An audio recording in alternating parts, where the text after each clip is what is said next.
أعوذ بالله من الشيطان الرجيم. بسم الله الرحمن الرحيم. والذين كفروا بآيات الله ولقائه أولئك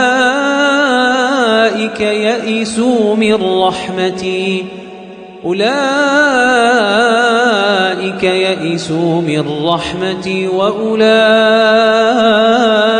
لهم عذاب أليم. فما كان جواب قومه إلا أن قالوا اقتلوه أو حرقوه فأنجاه الله من النار. إن في ذلك لآيات لقوم يؤمنون.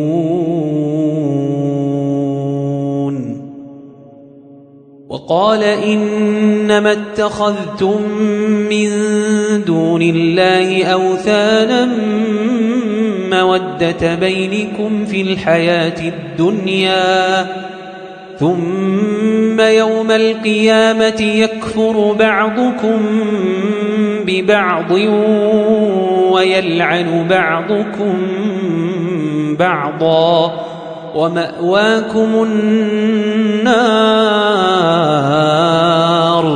وما لكم من ناصرين.